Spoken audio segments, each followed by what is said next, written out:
What's going on, everyone? Journalist is back with another video for your entertainment viewing consumption. We're jumping straight into Trash Legend. Dynamite sucked. Dynamite was dog shit. I thought Dynamite was terrible. What a waste of time. Such a terrible, random, thrown together show after the pay-per-view. And I thought Collision, surprisingly, I thought Collision was better than Dynamite. Collision was a 1 out of 10 and Dynamite was a 0 out of 10. Well, you thought Collision was a good show? No. Let's jump straight into it. No more waste of time. Pac-Man, Sally got injured. Heal up fast, Pac-Man. And the Arkham Inmate is going to sub in for whenever the Dick Riders have to defend their Trios championships. So that's more Jon Moxley, the Arkham Inmate Clan Bros on my monitor that I gotta look at. Great, I'm so excited. But in all seriousness, I hope Pac gets well. I don't know what his injury is. I don't know if it's a broken leg, broken foot, broken hand. Heal up fast and make it back to television, Pac. I may hate the Dick Rider storyline, but I don't want these guys to get injured. I don't want, even Arkham Inmate, I don't want him injured. I just want him off my television. FTR comes out to a low pop, such a big heel turn, and the audience barely reacted to their entrance. Currency tries to talk, but gets booed, and Dax, the dull axe handle, showed him the truth that the edging Coper is a selfish cancer. And that is why he turned on him. I mean, he ain't wrong. Is he wrong? But it doesn't make so much sense because edging Coper has been helping them for months against the Dick Riders. And they kidnapped FTR, they tortured FTR and their idols, the Rock and Roll Express. This is how you repay him? I don't really understand that. I mean, I get it. They feel like Edge was holding them back, but Edge was just trying to help them. Now, again, I do think that them beating on him was the right thing because of his match at Revolution and Dynamite with Clan Bro. So he deserved to get his ass beat. Cash says the Cope doesn't respect him as a man. The fuck is this explanation? I mean, I'll say heel FTR is much better than boring white meat babyface FTR. The only explanation I need as to why FTR turned on Edge is because he put on dog shit matches back to back with the Arkham Inmate and Ravioli. That's the only explanation I need. Dax's explanation is he didn't want to be like Edge's fucking lapdog, like his little sidekick. Was to be Adam Copeland's brand new Edgeheads. We put our career on hold so Adam Copeland could chase his glory days and win one more world title. And he calls him selfish. This is good promo. I would say that. Cash got a good promo. The dual axe handle flames the audience, and they force Shivani to get in the ring. Nigel told his old ass to stay at the desk, but he didn't listen. Shivani brings up Dax's daughter. I was like, oh shit, over her being disappointed in her dad. They attack him. I was like, yes, beat him up, Shivani. But Nigel comes in to stop them. I was like, what are we getting? Nigel and Shivani versus FTR? Gotta hope not. Garcia spawns in, does the cherry, no pop. And FTR pushes him. It's obvious he's not gonna turn heel with them. They hug Cherry Garcia and try to apologize and they fuck off. What the hell's going on? I am enjoying heel FTR, I give them that. This was a decent segment. I think their explanation was whatever, but heel FTR is entertaining. I much enjoy them more as heels. They are more, you can see where they're going with this. They are evil, and I kind of like it. Timeless. Toni Storm with Jesus Christ, Luther! She's glad over her victory over the Megasus. She's happy over it. She flames Saints Row and every other woman in the goddamn tournament. It was hilarious. Billy Starks, you Johnny-come-lately, milked breath, knobby-kneed little brat. She calls Mercedes Money. Oh yeah, that's her new name for Soli. Mercedes Money, our CEO. What an unfortunate nickname. I will drain your 401k and put you so deep in a recession you'll have to drink my bathwater. But she loves her some Statlander. My God, what a woman. What a woman indeed. Oh yeah, man. Oh yeah, man. And she's pretty much looking forward to whoever's gonna win the tournament. Jamie Hayter. That's it. Stat or Jamie. Those are my two picks for who's gonna win the Women's Owen Cup. That's it. That's all Athena know because she's gonna have a date with Mercedes at All In. So I am going to do Statlander or Jamie Hayter in the finals at Double or Nothing. I think that's where the finals are taking place. And I have Jamie Hayter go over Stat or vice versa. To be honest with you, I don't actually mind. Squirrel Girl, Jamie Hayter versus Saints Row, aka Billy Saints Row. I was like, if Jimmy loses this fucking match, I swear to God, Tony. I swear to God, Tony Khan. No pop for Billy Saints Row. I still can't tell you what the hell her gimmick is, Brody. Hayter, bullies her pretty much throughout the match. I was like, yeah, beat her ass, Jamie, so we can get to fucking All In already. Nasty slam by Jamie onto Saints Row. Shit looked brutal as fuck. I was like, I hope neither women are injured. Haterade for the win. Thankfully, Jamie advances. Good God. I expected Saints Row to beat Jamie because she lost to Jamie last week on Collision, but this match was all right. I was too busy grinding my Marvel's Battle Pass to fully pay attention. When I did look over, the match was cool. Dick Riders, good Lord, why? Oh my God. The sad over Pac-Man being hurt. Ravioli starts speaking Stroheim yet again. This Neo-C goddamn bullshit. Oh my God. Wir werden uns nicht verstecken. Wir rennen nicht weg. Wir sind immer da. Es ist mein Fehler, dass die Kinder wieder... He accepts the Black Ops challenge and Clam Bros pulls up. The Arkham Inmate spawns in.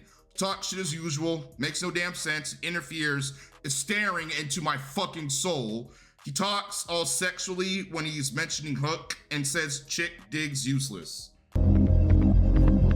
Don't worry. Relax. Chicks dig scars. Chicks dig emo hairball useless. Yeah, okay, nigga. Timo Usos pull up. The Gates of Agony. But I'm calling them the Timo Usos. No pop. They're facing jobbers. So jobbers versus jobbers. I'm jobbing on that damn skip button, nigga. I skipped over that shit. This is not how you get wrestlers over, Tony.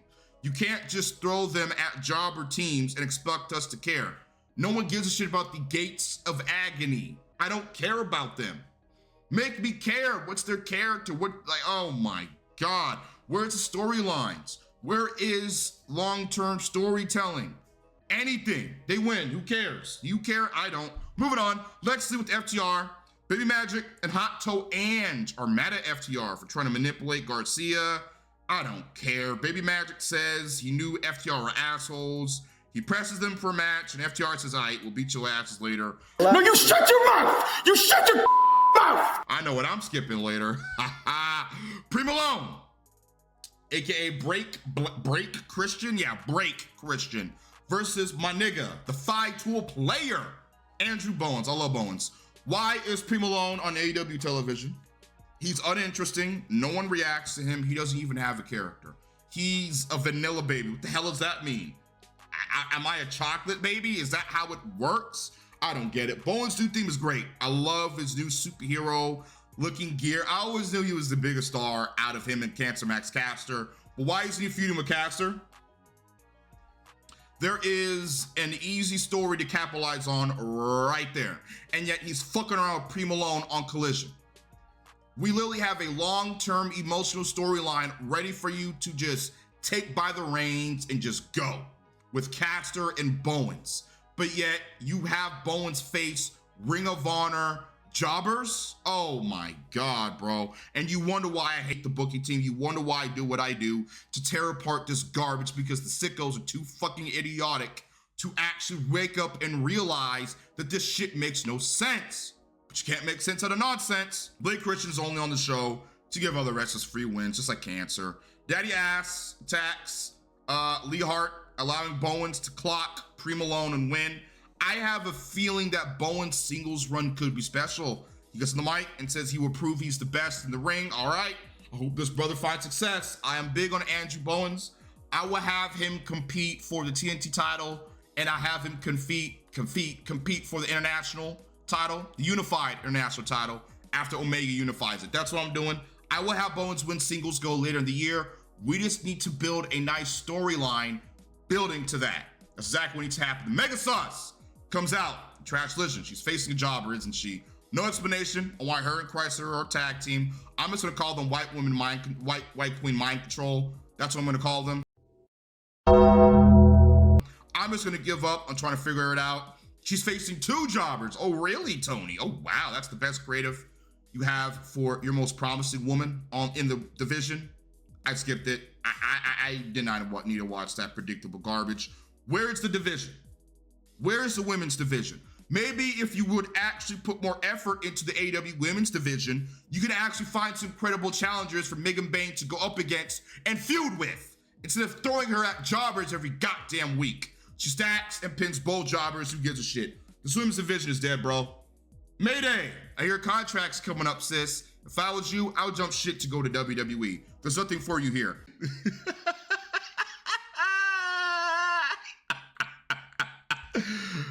Oh, Giorno, how little did you know, my son? Kevin Knight comes out to no pop. I'm shocked Tony has been pushing this motherfucker so hard and no one reacted when he came out. It's tragic.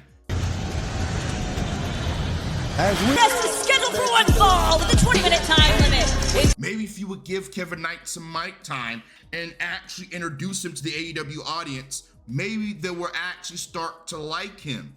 5-star matches won't get you over, buddy. You need character, charisma, and an actual well-written storyline to get over with the audience and an actual good gimmick. Tony gave this guy a pay-per-view match that he didn't fucking deserve or earn because someone got injured. I'm happy the brother got his pay-per-view bread. I'm happy he did, and he showed the fuck out. But they're not doing him any fucking favors. Kevin Knight versus ARX Hamster. X-Hamster got a bigger pop than Knight. Yet another banger match that Tony wants to book, I see. That means absolutely nothing. Oh, great. How amazing Tony Khan's booking is. Hang time from Knight for the win. The match wasn't bad. It was all right, but this won't get Knight over with fans long term. Team Usos call out the Hurt Syndicate. Man, if you don't just go get pinned by those monsters already, these guys stink and they want a match on Dynatrash. So they're gonna get pinned with zero story going into it and get sent right back to ROH. Bobby! Hurt Syndicate! This Wednesday at Dynamite, we would love to see you try. Fight people! Really? That's what we're doing with the Team Usos, the Gates of Agony? Yeah, they're about to go through agony, all right, when Shelton and Bobby Lashley get up in their ass. I can't wait to watch them get their asses beat on Dynamite. FTR versus Baby Magic and Hot Toe Ange. No pot for Jerry Garcia. This dude is beyond dead, bro. The creative team has failed him. In 2023, Garcia, either you or I might have been like... Exactly, no pop. No one, and I mean no one, gives a shit about Daniel Garcia. FTR, bust open Baby Magic. I was like, oh, wow, all right then. Well, this should mean Garcia's not turning heel with these guys, just they're beating up his foster dad. Hot Toe Ange gets fucked up. FTR wins. My bad, my laundry just went off if you heard that. After destroying the dumb baby faces, FTR then attacks Terry Garcia. Anyway, I saw that coming. Thankfully, Garcia isn't turning heel. Did not want to see that shit. The pile driver's dumbass, FTR literally crashes out, and Adam Cole and the undisputed Paragon Fall Off Kingdom come out to save Terry Garcia. I'm not calling him the Paragon, I'm not. I mean, listen, heel FTR is one of the best things in the company right now. I can't believe I just said that. I am now slightly invested in FTR. I'm liking the little heel run. I think this is going to work out in the long run. I would even have them chase after the tag team championships. I'm not gonna have them win the tag team titles. I'm not having that happen. They're not gonna beat the Hurt Syndicate, but I wouldn't mind them maybe becoming belt collectors again, winning the Ring of Honor tag titles, New Japan tag titles. Let's get their aura back, bro. Oh my God, Athena versus Holly. Women's Owen Cup match.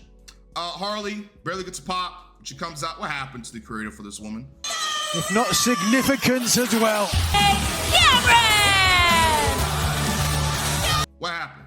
I remember she was over as Rover and everyone wanted her to beat Mercedes. What happened, Tony? Yet another talent that you fumbled. You fucked up her momentum, having her run around trying to fuck bitch Mordos in a damn hologram mask instead of giving her a long-term storyline to get her even more over and more invested in. I'm trying to see if Athena can bring this woman to a good match. We all know Athena is a fantastic wrestler. I thought she could do it. Athena was whooping her ass and advances and she wins. It was an all right match. I'm just glad this is on AEW television and we're getting Mercedes and Athena next week on Dynamite, all right? I'm looking forward to it, man. I'm looking forward to it. I'm not gonna say I gave a shit about this match. Harley Cameron is dead. Another example of Tony Khan not being able to make stars. Triple H took LA Knight. He got over all by himself. And now look, LA Knight is one of the most over stars in the business. Tony Khan had that same fucking choice with Harley Cameron, had the same opportunity with Harley Cameron. Now look, floundering around and no one cares. It's sad because I like Harley. She has it. She can be a massive star, but Tony Khan can't make stars because all he wants to book is Tomohiro Ishii. and spam dick riders throughout the show instead of investing in the women's division, investing in the tag team division, investing in the trios division, investing in the mid-card division. But you want to put Arkham Inmate Clan Bros and this little potsy all over the fucking show instead of focusing on the women's division. Tony Khan, you can have the best women's division on the fucking planet if you would just give a shit about it. But you don't give a shit about it because Jon Moxley's fucking meat is so damn far down your throat that you don't care about anything else. Or Okody, he loves Okody. I guess him too. He sucks, by the way. Mercedes comes in for a dumb promo. She disses the town and says she will beat Athena and win the world title. I hope not. No more titles for Mercedes, please. No. Mercedes has 12 titles, that's enough. Main event, here we go. I was looking forward, this is the only reason I watched Collision. I was thinking about skipping the show until I heard this match is gonna be on it. Takeshita versus Brody King for the Owen Hub men's. This is the best match probably AEW has put on all week besides the Kenny Omega fastball, Ricochet triple threat, and the Tony Camille. Wow, what happened to Camille? What happened to Wardlow? What happened to Public Party? Where are they? I meant to say Tony versus Mega Sus match. This match is fucking fantastic. What's up with Brody taking these back-to-back losses though? When we're gonna start building him like a legit monster that he is. You introduced this new Hounds of Hell faction and all they have done is lose. I don't care if he comes out wearing a shiesty, and has great matches. He needs to start winning. That's why baby faces in AEW fucking suck and are fucking losers, and why the heels constantly get over on them. There are no believable baby faces in AEW except Will Ospreay. That's it. The baby faces suck in AEW because all they do is lose because the champions are having long ass reigns and are swallowing up the division. Takeshita deadlifts Brody into a suplex. What a specimen this stud is. Match is fantastic. I love this match, man. Needs the face for the win for Take. It's a fantastic match. We know what Shivani's garbage commentary, and that brings an end to Collision. 1 out of 10. Actually, I'm gonna give this show a 3 out of 10. Just for the main event, I thought this was better than Dynamite, surprisingly so. It was still pretty bad. Still a pretty bad show. Boring, lifeless, no effort. Tony Khan doesn't give a shit about Collision because this is supposed to be CM Punk's show. Now that Punk ain't there, Tony Khan does not give a shit about Collision, and he's going to pretty much use Collision for his personal fantasies. Like whatever he probably wrote in a notebook when he was a little kid for his favorite wrestling matches that he will always want to see, your stipulations or whatever, that's what he's using Collision for. So hope for the show. It's best for them to just get rid of Collision. You don't need Collision. Dynamite, and that's it. That's all. Get up out of here. Like, subscribe, favorite. I'm done with AEW. I'm done. I'm focusing strictly on WWE until Wednesday. I'm gonna do Raw, NXT, SmackDown, and then I should be caught up. I'm gonna do last week's Raw, NXT, and SmackDown, and then I'm gonna take a break from AEW. I'm gonna do ratings, and that is it. I'm gonna get up out of here. Like, subscribe, favorite. 200 likes on this video. I'm out. Hit the outro.